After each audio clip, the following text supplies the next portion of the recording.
Tai treneri, šiose rungtynėse buvo visko. Kaip jūsų akimis šis susitikimas? Gal šiek tiek geriau negu paskutinės rungtynės buvo. Komanda gal atsakingiau išpildė trenerių nurodymus, taip, ką mes sugalvojom. Manyčiau, daug kas neblogai gavosi tikrai, bet yra niuansų, kuriuos tikrai reikia mums pataisyti dar ir kurie, kaip sako, manau, rungtynių iki rungtynių kartojasi. Tai jeigu mes juos pataisysime, tai mums žymiai lengviau bus žaisti ateityje.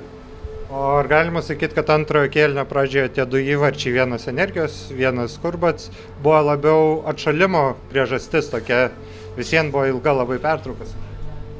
Ne, tai gal ne atšalimo, kaip tik, gal labiau visi pailsėjo ir gal labiau visi pergyveno, kad rungtynės nutrūks ir nebežaisim ir pradėjom žaisti, gal visi vėl apsidžiaugė ir įmušė įvarčius.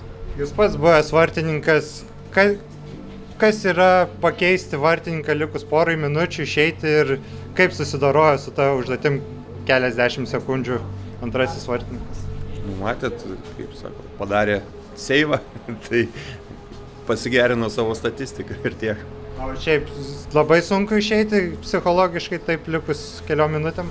Tai turbūt nuo kiekvieno asmeniškai priklauso, nes vieniem yra nuo pradžių sunkiau išeiti, kitiem vidury, tai turbūt labai toks individualus klausimas. Tai. Nuo sezono pradžios praėjo 9 rungtynės, kaip vertintumėt komandos bendrą progresą? Įsičiuožėm dabar, fizinės kondicijos pagerėjo, bet dar vėluojam taktiniais aspektais. Ačiū.